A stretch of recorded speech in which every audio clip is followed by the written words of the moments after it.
Tomorrow marks 50 years since Martin Luther King Jr. was assassinated in Memphis, Tennessee. Within hours of his death in 1968, a brick was thrown through the window of the People's Drug Store at 14th and U Streets in Northwest. And for the next 4 days, many blocks of the nation's capital were consumed by riots and flames. We're going to begin this evening by looking back at the loss of Dr. King and hearing from people who were here when all hell broke loose. Only way we can really achieve freedom. Oh man, I was angry. Yeah, I was real angry. And I wanted somebody to pay. Is to somehow conquer the fear of death. The last thing he said to me was, "Don't ever hang up your marching shoes." And then the next thing you know, He got killed the next day. For if a man has not discovered something that he will die for, he isn't fit to live. Someone rushes in the door and says, Dr. King has been shot. And it shocked me so, I just screamed. I was headed back home to my mother's house. This would have been that Thursday, right before Palm Sunday, and I was gonna have dinner, and I heard on the radio that he'd been shot. Moved in January, Dr. King got killed in April, and looked like all hell broke loose. when Dr. King was killed, we all went to the streets. If you were a teenager, and I was certainly a teenager back then, I was in the streets, not here in D.C., but in my hometown. I didn't burn anything down, but my friends certainly did. We were all out there. And if the National Guard, who were at the end of the block, had decided to fire into the crowds, they could have hit any one of us. We didn't care. There wasn't no plan. Right. Everything just got out of control. Just combustion, just things happening. Yeah. Then they brought in the National Guard, and that made it even worse. Well, it's a couple of guys that grew up with me, they ain't here no more. They got shot going in and out of stores. You could sort of smell it in the air. Walter Washington was mayor of D.C. He eventually became the city's first elected mayor. He imposed a curfew, but not before, get this, 13 people killed, 1,000 people injured, over 6,000 people arrested, and the property damage in the billions of dollars. After the sadness, frustration, and anger set in, and I believe the first brick was thrown in the People's Drug Store at 14th and U. Virginia Ali today is probably one of the best known people in all of Washington. Back then, she was a young woman in her 30s, and along with her husband, Ben Ali, they were running a small restaurant store. And we were pretty well established in the community. Ben did write on that window in a big marker, Soul Brother. Soul Brother. Yeah, that identified us as a black-owned business. I think other people did it as well. You see that guy right there? Do you recognize him? Yes, I do. Bobby Walker babysat me the night of Martin Luther King's death in that rectory, opened up the drapes and said, "You ain't going nowhere tonight." Bobby Walker was a member of a Catholic church, St. Paul and St. Augustine, right there in the area. And when the riots broke out, he immediately, with some of his friends, surrounded the church and the pastor there, Father Ray Kemp. The kids from the neighborhood would not let the priests go out and see this because they didn't want anything to happen to us. How long were you hunkered down here About, at St. Augustine? we walked out at 2 a.m., 2:30 in the morning. There were flames licking the sky. It felt to me like we had been bombed along 14th Street.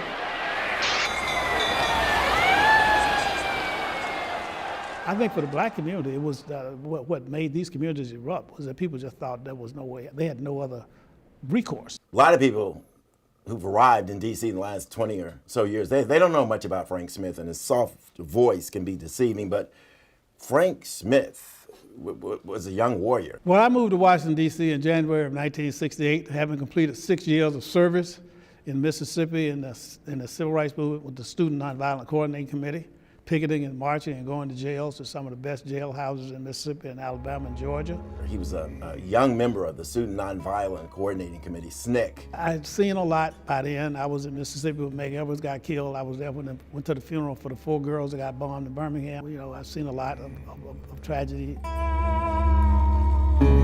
Frank Smith says he wasn't surprised when he heard that Dr. King had been killed. And from talking to him, I gather he didn't think Martin Luther King was all that surprised that he was going to be killed. Dr. King had moved from Montgomery, Alabama, because his house was bombed. His family was bombed there. Moved his family to Atlanta so he could, to make them a little bit safer. He chose to stay. He chose to stay and fight because he believed it was his mission, it was his calling. Like anybody, I would like to live a long life. Longevity has its place. But I'm not concerned about that now. I just want to do God's will.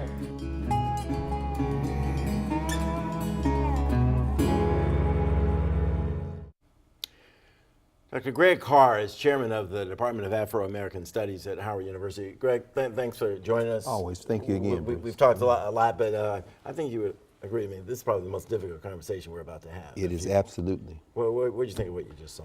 Brother, I mean, to think that last clip I showed my students at Howard, we had a day-long conversation about this. Most of those young people had never seen that, and when they saw it, they had the same reaction Frank Smith had. They asked, did he know? How could he have known?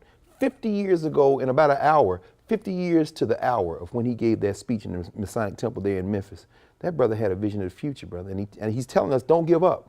I'm not going to be here, but don't give up. Yeah, Frank Smith had a conversation with him in the airport a couple of days before then. Frank Smith retired from the civil rights movement and moved to Washington, because his wife was, enrolling in grad school or med school. And he talked to Dr. King about, I'm out. Dr. King's like, you're never out. You're never out. You know what I mean? That's right. Looking back, I know you were too young to be out there in the streets. 3 years old in Nashville. Well, I was older, and I confess that I was out there in the streets, as we all were. And, Yes, and sir. so as we reflect, and you studied it, though. So what was happening when we went to the streets? Well, Martin Luther King was not very popular in white America, and he wasn't really that popular in black America. He had come out against the Vietnam War. On his left, Stokely Carmichael and the folks, his ex-SNCC veterans, said he wasn't radical enough. But his assassination catalyzed the movement. Over 100 cities went up in smoke. And black folks felt like, Nina Simone gave a concert just before she went to Atlanta for the funeral. They called it the Martin Luther King Suite. She said, I loved him because he believed it. But I ain't about to be nonviolent, honey. When Martin Luther King was assassinated, the dream of a multiracial integrated America almost went up in smoke with him. Black folks got disaffected and went in another direction, even though many more black elected officials came in his wake. Lyndon Johnson used his death to pass the Fair Housing Act, but ultimately King's death represents a high point, I think, in race relations in this country in terms of the possibilities of peace. And ever since then, we have been on a long, slow decline in this two Americas. I was just going to say, as we look back 50 years later, where are we? The numbers are quite similar to what they were in 1968. Bruce, we the had that disparity in health, the That's disparity in employment. Got more degrees, more education. Right. Disproportionate number being locked up. It goes on and on and on. So, well, we had this conversation last time I was here. We were talking about the 50th anniversary of the Kerner Commission. That same year, 1968, the schools are more segregated now than they were in 1968. Home ownership is flat. You're absolutely right. It's interesting, but the black elected officials might be a reason why we didn't see another riot break out, another insurrection break out in D.C. like the one in '68. When you have a black middle class emerge, ironically, as a result of those SNCC veterans, Frank Smith and Marion Barry and others, that puts a class in between. And so that disaffection of the black poor gets pushed down in the structure. But who knows? We saw Baltimore a couple of years ago with Freddie Gray. We see Cincinnati a few years before that. This might happen again, Rodney King. you're absolutely right. And one of the things, you're reading my mind here. Oh, no. What happened in Baltimore, the industry left. Yes. Okay. What happened in D.C., even before the riots, the black flight had already started in Washington. A lot of those communities, the black middle class you talk about, had already decided, to follow white people into the suburbs. That's right. They had options and stuff. That's right. Marion Barry comes in and gives people jobs, more options, more people. 200,000 people left D.C. after the riots, between 68 and like 98. 200,000 people left D.C. and most of those people were African Americans. Bruce, that's the question. After Dr. King's death, was it success? Is that progress? Or now we have all these folks who are jobless, people now living in places like Prince George's County who can't find work. Was Dr. King's dream a nightmare? Toward the end, he began to suspect that it was. And then he's assassinated and turned into a saint.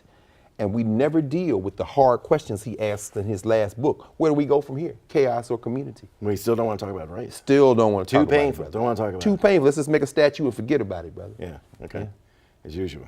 It's good. To be continued. Always, brother. Thank you for the invitation. No, Greg. Appreciate it. All right.